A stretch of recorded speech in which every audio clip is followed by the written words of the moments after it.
लगता है कि कंप्लेन कर देंगे, आप बराबर ट्रीटमेंट नहीं कर रहे हो, मैं आपको वायरल कर देंगे, आप पर रिव्यूज़ गलत दे देंगे। डॉक्टर के भी लीगली राइट्स है, वो डॉक्टर्स भी आप पे बैक केस कर सकते हैं। प्रिया, आजकल हम लोग फेस कर रहे हैं इंस्टाग्राम चैट जीपीटी का ज़माना है। मेजॉरिटी पेशेंट्स हमारे ओपीडी में आते हैं, हॉस्पिटल में आते हैं, बट इतने साल के करियर में I had to very different experience कि उन्हें लगता है कि कंप्लेन कर देंगे, आप बराबर ट्रीटमेंट नहीं कर रहे हो, मैं आपको वायरल कर देंगे, आप पर रिव्यूज़ गलत दे देंगे। तो क्या करना चाहिए ऐसे केस? एक तो सबसे पहले डॉक्टर को ये समझना चाहिए कि हर कंप्लेन केस नहीं होती। कंप्लेन और केस में फ़र्क है। केस जो प्रॉपर जाके आपके खिलाफ दर्ज किया गया हो, या तो पुलिस स्टेशन में या तो कोर्ट में, और कंप्लेन जो सिर्फ की गई हो कि इस डॉक्टर ने हमारे साथ ऐसा किया या गलत इलाज करा दिया। और डॉक्टर के भी लीगली राइट्स है, वो डॉक्टर्स भी आप पे बैक केस कर सकते हैं कि आप डिफेमेशन का केस कर सकते हैं, या उनको जो मेडिकल प्रोटेक्शन एक्ट के अंडर जो रेमेडीज़ दी गई है उसके थ्रू भी आपके। लेकिन लोगों को समझना चाहिए कि सबसे पहले डॉक्टर एक सिर्फ प्रोफेशनल डिग्री नहीं है, डॉक्टर एक गुड फेथ में भी काम एंड करता है। Responsibility, it's a big big responsibility. Responsibility. मुझे नहीं लगता, मैं अपने पर्सनल एक्सपीरियंस से बता रही हूँ कि मुझे नहीं लगता कि कोई भी डॉक्टर इंटेंशनली अपने पेशेंट को रॉन्ग ट्रीट करेगा। करेक्ट। कई बार ऐसा होता है कि डॉक्टर जो ट्रीटमेंट कर रहा है वो उस पेशेंट को सूट नहीं कर रही हो, तो वो शायद कोई दूसरा ट्रीटमेंट स्टार्ट करे आपका। लेकिन इंटेंशनली रॉन्ग ट्रीटमेंट कोई भी डॉक्टर नहीं करता, या वो सजेस्ट भी नहीं करता लोगों को। अभी मैं आपको एक इंडिया में जितने भी लोग हैं उनकी बात बताऊं कि आधे से ज़्यादा लोग, 80% लोग फॉलो ही नहीं करते डॉक्टर ने उनको एडवाइस क्या किया है।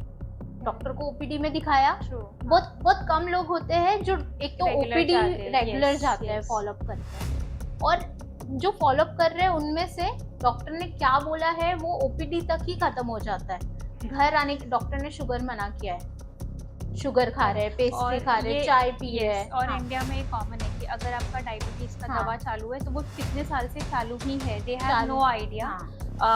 और diabetes itself is a big thing. आपका बहुत सारे बॉडी पार्ट्स कॉम्प्रोमाइज होने लगते हैं, Compromise होने ओवर द लगते हैं, एज हाँ। आप बुढ़े होते रहते हो। हाँ। और उसके साथ साथ जैसे मेरे पास अगर ओरल कैंसर या कैंसर पेशेंट आ गया, या हाँ। इन खुदा कुछ फ्रैक्चर हो गया, तो उसको treatment at that time is so important, क्योंकि आपको जीरो से स्टार्ट करना पड़ता है राइट। पेशेंट, ठीक है।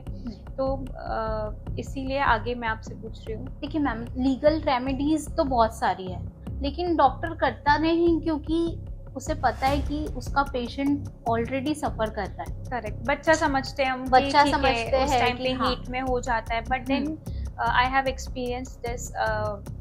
मुझे तो पेशेंट ने बोला भी है कि एक तो क्या होता है कि हम इंडिया में हैं, वी आर सो लकी कि अपना सेक्टर इतना अच्छा है कि आज मैं नहीं हूँ तो दूसरा डॉक्टर आपके पास अवेलेबल है, ठीक है, तो आप जा सकते हो। वही चीज़ फॉरेन में, यू वोंट बिलीव, मुझे अगर पेन हो रहा है तो मुझे दिसंबर का या नवंबर का मुझे अपॉइंटमेंट मिलेगा। तो it is a big chain.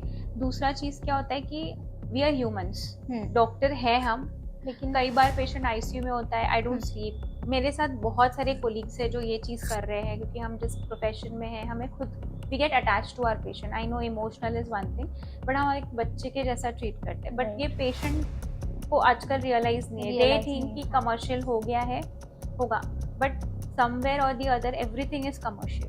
Right. मैंने यही बताया ना कि मैम इसमें पेशेंट को अवेयर होना चाहिए। अभी लीगल रेमेडीज है और डॉक्टर उन पे काउंटर क्लेम भी नहीं करता, क्योंकि डॉक्टर को पता है उनका पेशेंट परेशान है, मेंटली भी, फाइनेंशियली भी और फिजिकली भी।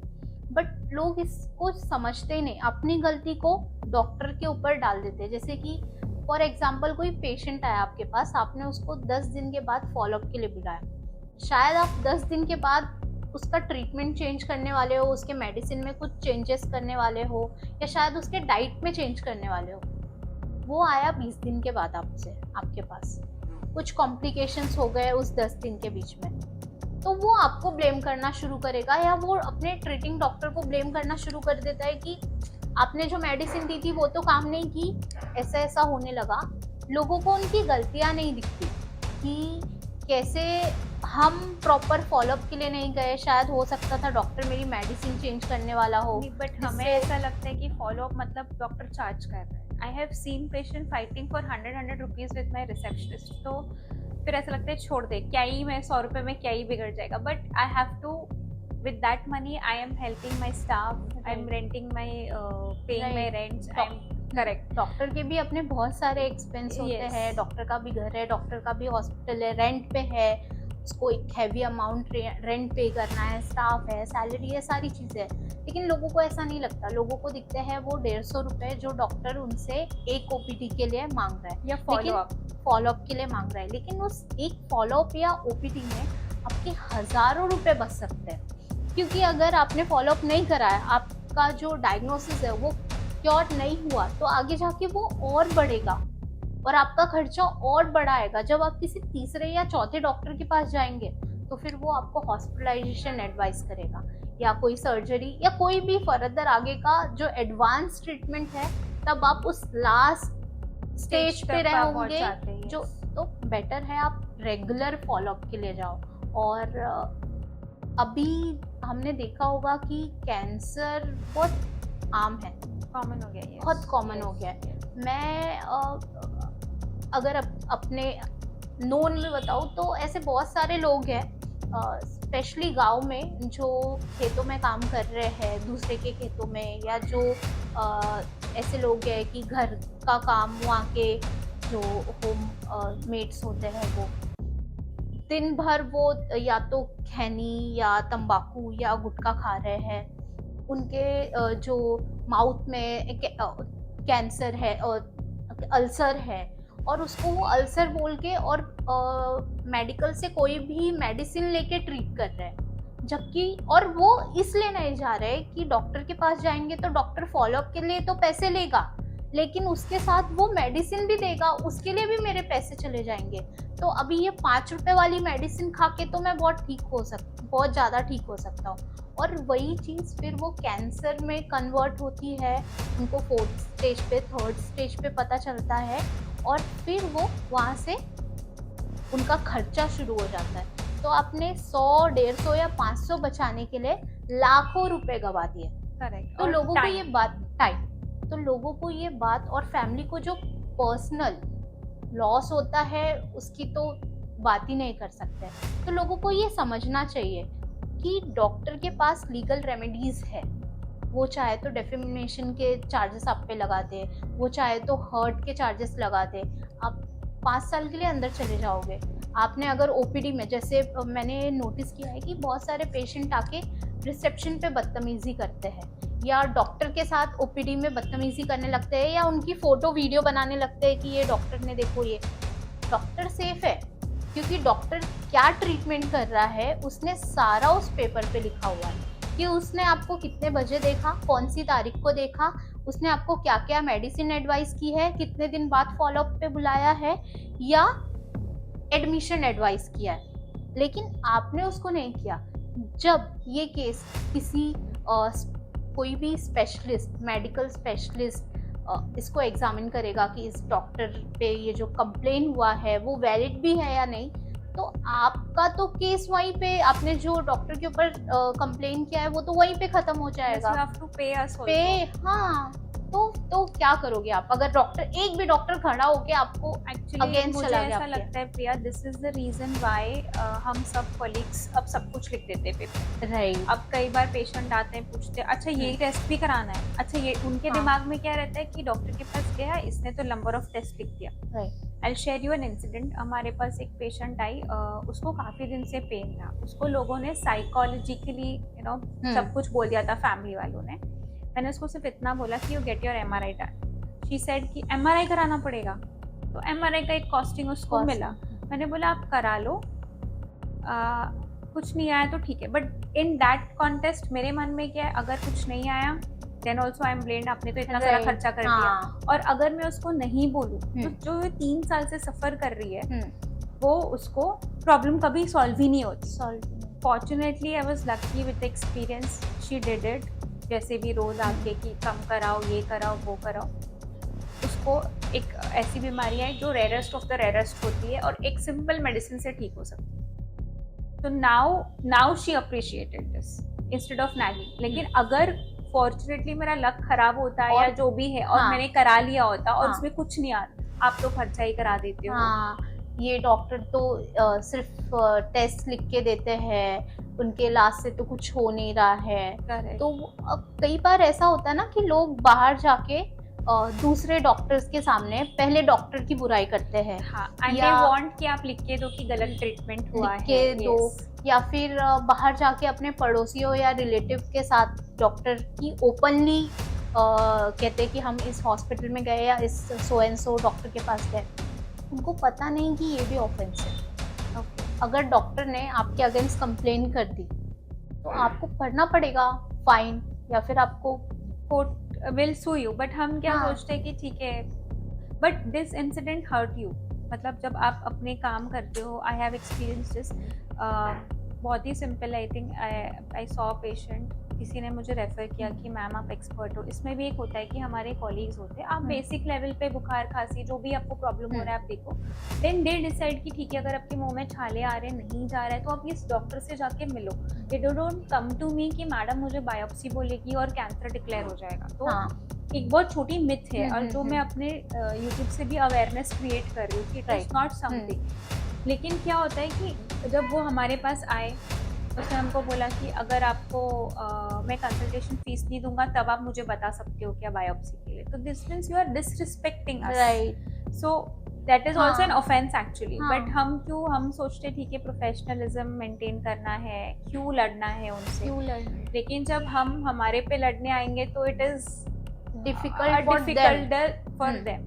तो यही है कि लोगों को ना समझ में ही नहीं आता, डॉक्टर्स के लिए तो एक्ट है medical. yes yes we have Yes, indemnities, we are secured with right. like, और तो हमें ये लोगों को पता नहीं, लोगों को लगता है कि डॉक्टर हॉस्पिटल में बैठा है, अपने क्लिनिक पे बैठा है, AC हम में डॉक्टर बैठा है। एसी में बैठा है Correct. और सिर्फ हमसे पैसे लूट रहा है, हम तो डॉक्टर को कुछ भी कह सकते हैं।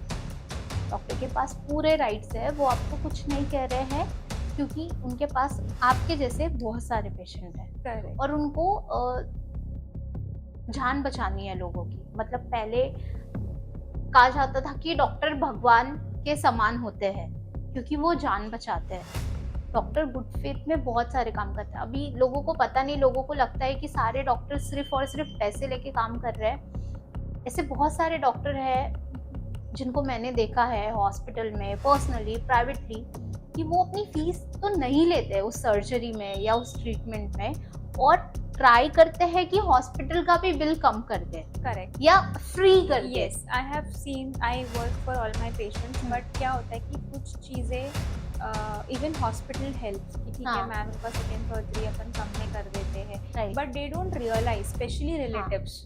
उसके साथ जो 4 लोग आते हैं, तो कभी कभी I try not to be rude, but I tell them कि आप स्टार्टिंग से जो रिलेटिव आ रहा है उसी से डिस्कस करना है मुझे, उसके अलावा मुझे किसी से डिस्कस नहीं करना है। Right. बट सी अभी एक एग्जांपल, जब हम डिस्कस कर रहे हैं सर्जरी से पहले हम कंसेंट लेते हैं, क्योंकि हाँ। मेरे कैंसर पेशेंट जानलेवा है, क्योंकि मुझे पूरी बॉडी को बेहोश करके ऑपरेट करके आपको एक नया पार्ट लगा के आपके लाइफस्टाइल में वापस जाना है। कई चीज़ें हमारे रिपोर्ट्स में भी नहीं आती है, बहुत सारी चीज़ें बाद में पता चलती है, फिर बाद में पेशेंट के रिलेटिव्स बताते हैं, अरे हमारे घर में तो फैमिली की हिस्ट्री है स्ट्रोक की, हमारी तो फैमिली की हिस्ट्री है, मतलब मेरी नानी को भी था, मम्मी को भी था, इनको भी था, you know, then start revealing जब उनका पैसा लगने लगता है। तो वो कोई एक ऐसा बहाना ढूंढते हैं कि मतलब है ना, डॉक्टर स्टार्ट्स ब्लेमिंग। लेकिन क्या होता है ना कि जब पेशेंट हमारे पास डे 1 आता है, तब से लेके लास्ट डे तक वो पेशेंट मेरी रिस्पॉन्सिबिलिटी है। तो वी ट्राई कि जितना कम हो सके उनसे ले, but there is a limit to everything. But Right. there are few doctors and hospitals जिन्होंने, जो मुझे नहीं लगता आज तक किसी डॉक्टर ने जानबूझ के किसी पेशेंट को नुकसान या ट्रीटमेंट गलत किया होगा। और वो हमेशा आपकी बेटरमेंट के लिए ही ट्राई करता है। अब कई बार मेरे पास पेशेंट्स आते हैं, उनका सर्जरी अच्छे से हो गया, रेडिएशन कहीं ले रहे हैं, तो I am not in the loop only, मुझे पता ही नहीं होता मेरे पेशेंट के साथ क्या करते हैं, और हम कॉल करते हैं। हम कॉल करते हैं तो उनको क्या लगता है, अरे क्यों कॉल कर रही है, इसको तो पैसे चाहिए होते हैं। अभी मेरे पास ऐसे 2-3 पेशेंट्स भी है जो आई थिंक 2-3 साल से आए ही नहीं है, दिखाने ही नहीं आए, और अब मैं उनको जिस दिन लास्ट डे देखती हूँ तो मैं उनको बोलती हूँ कि अभी मत कराइए, आपका सब कुछ अच्छा है, 6-8 महीने के बाद हम पेट स्कैन करेंगे। They are least bothered.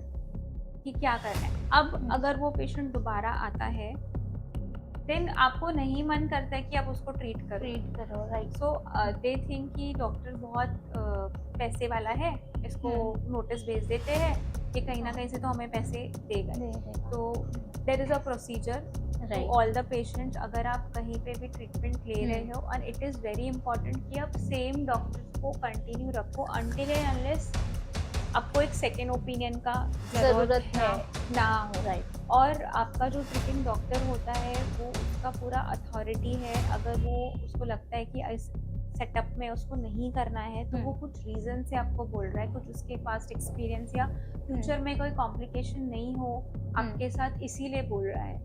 Right.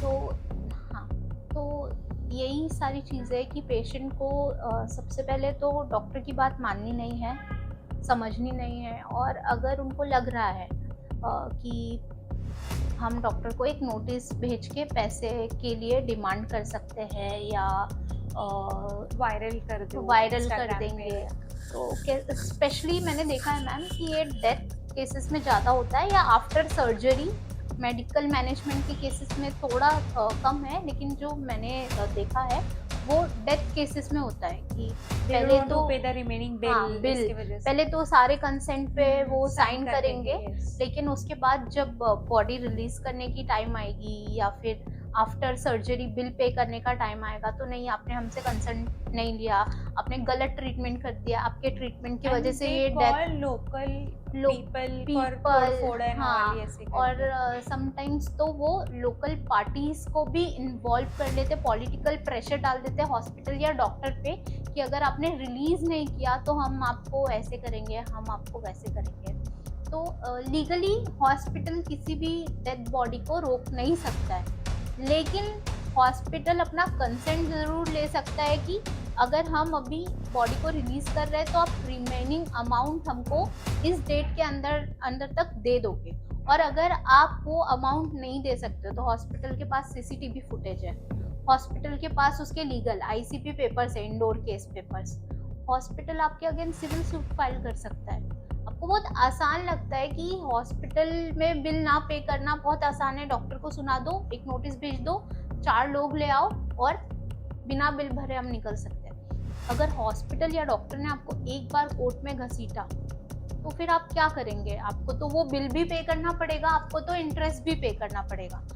Second, अगर आपको जेन्युइनली लग रहा है कि ये ट्रीटमेंट गलत हुआ है या ये चीज़ें इस हॉस्पिटल में मिसमैनेज हुई है, ठीक से ध्यान नहीं रखा गया, तो आपको उस चीज़ को प्रूव करना पड़ेगा। जैसे अभी हम लोगों ने पहले भी कहा कि डॉक्टर अपने ओपीडी में सारी, वैसे ही हॉस्पिटल के इंडोर पेपर में डे 1 ऑफ एडमिशन से लेके डिस्चार्ज तक का या फिर डेथ या जो भी सर्जरी का, डॉक्टर हर चीज़ लिखता है। सिस्टर्स हर चीज़ लिखती है कि कितने बजे उसका बीपी लिया गया है, कितने बजे उसको कौन सी मेडिसिन दी गई है, कौन से डॉक्टर कौन सी तारीख को कितने बजे देख के आए।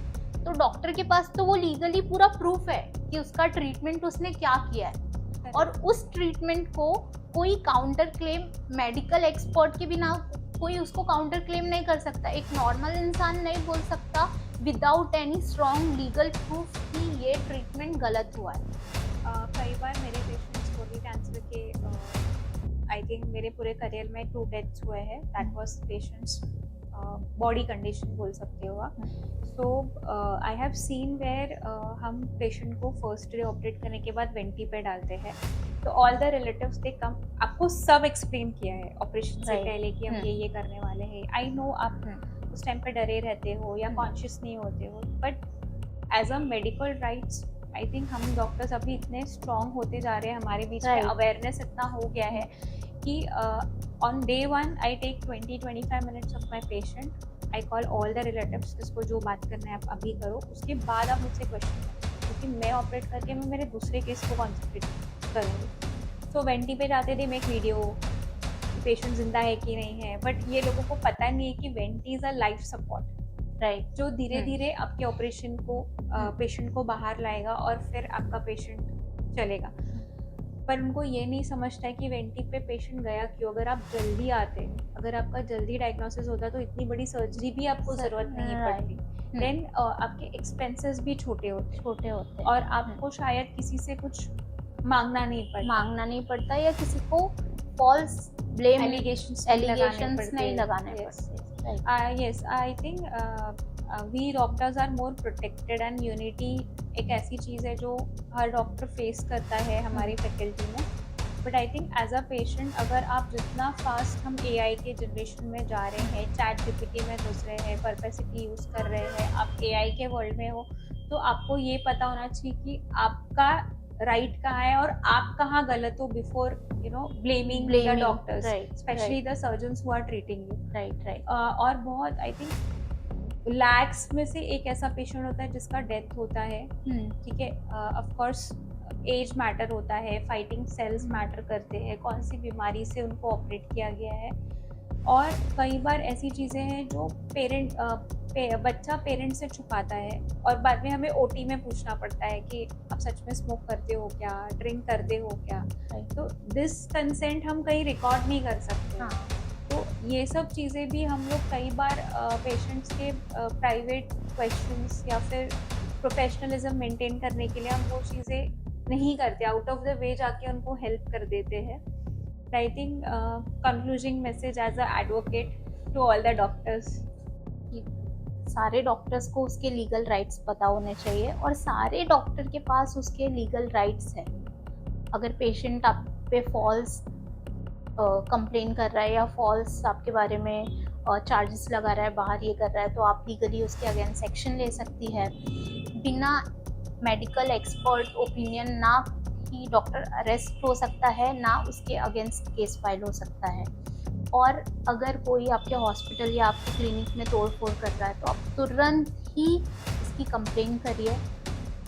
तो 2 to 5 years का नॉन बिलेबल ऑफेंस है प्लस फाइन है, तो वो तुरंत ही जो भी ये सब कर रहे हैं सबसे पहले वो अरेस्ट हो जाएंगे। तो डॉक्टर के पास उनके सारे लीगल राइट्स है, जब भी चाहे वो उसको as a remedy, legal remedy वो उसको यूज़ कर सकते हैं। तो डॉक्टर्स को डरने की बिल्कुल भी ज़रूरत नहीं है। Okay, so as a colleague या मेरे जूनियर्स को मैं ये बोलना चाहती हूँ कि whenever you see a patient, I know वो तुम्हारा फैमिली फ्रेंड हो या फ्रेंड हो, but at that time you are as doctor, treating doctor, आपका ओपीडी पेपर करेक्ट रखो, अपने आईपीडी पेपर में सारी हिस्ट्री लिख के डिटेल्स रखना है। You should have a stamp. And अभी तो we are being so strict कि अगर पेशेंट, जैसे मेरे पास कल ऑपरेशन के बाद I think 10 days lost to follow up था, मैंने पेपर पे लिख दिया patient was irregular to follow up. Right, I write everything on the paper. अगर आपका पेशेंट विलिंग नहीं है कोई इन्वेस्टिगेशन करने को, but it is your duty to write it down on the paper, patient was advise, rest is his ये। And I think I have told all my majority patients are told कि आप जो भी OPD paper, चाहे एक दवा भी लिख के दे रहे हो तो वो पेपर आपके पास होना चाहिए। राइट। और ये लॉ भी है कि सारे मेडिकल रिकॉर्ड्स पेशेंट के एटलीस्ट 12 से 15 साल तक डॉक्टर या हॉस्पिटल के पास होने ही चाहिए। आजकल तो सब डिजिटल हो गए, तो वी हैव मोर सेफ्टी की ऑलरेडी वो सेफ है। और पेशेंट्स को भी एक बात समझनी चाहिए, जैसे मतलब मैं आपको एग्जांपल बताऊँ तो सुप्रीम कोर्ट के लास्ट कुछ जजमेंट्स में जो केसेस चल रहे थे डॉक्टर्स के अगेंस्ट, उसमें जो फेवर वो डॉक्टर के सपोर्ट में आया, क्योंकि सुप्रीम कोर्ट का भी कहना है कि डॉक्टर आपके ट्रीटमेंट को बदल रहा है तो वो कोई ट्रायल नहीं कर रहा। Correct, it's been already proven. वो ट्रायल नहीं कर रहा, लेकिन अगर वो चीज आपके बॉडी को सूट नहीं हो रही है तो वो डॉक्टर की गलती नहीं है। आप डॉक्टर को जाके दिखाओ, लेकिन ब्लेम करना मत स्टार्ट करो, क्योंकि अगर वो चीज आपकी बॉडी को सूट नहीं कर रही है तो डॉक्टर तुरंत उसको चेंज करेगा या उसको करेक्ट करेगा। आई थिंक इसमें अगर हम डीप में जाएंगे तो lifestyle, again I will say कि लाइफस्टाइल मॉडिफिकेशन इतना हो गया है पास्ट 5-6 years में कि कई बार खुद हम यंगस्टर्स जाके कभी फिजिकल टेस्ट या स्ट्रेस टेस्ट नहीं कराते। एंड देन आप जिम करते वक्त आपको चेस्ट पेन हो रहा है, या आप क्लिनिक पे ही बैठे हो, डॉक्टर को आने को टाइम है, यहाँ पे आपको हार्ट पेन हो रहा है या ऐसा कुछ हो रहा है, and then you start blaming कहीं ना कहीं आपको कोई गोल ग्रूम चाहिए। सो आई हम्म, थिंक अपने आप को पहले अच्छे से देखो। अगर आपके देखो। पेरेंट्स हाँ, ऑलरेडी किसी डिजीज से है तो they should at least have 3-6 months में एक follow up to the treating doctor, treating doctor. And you should be constantly in contact with the doctor who is treating you. Right.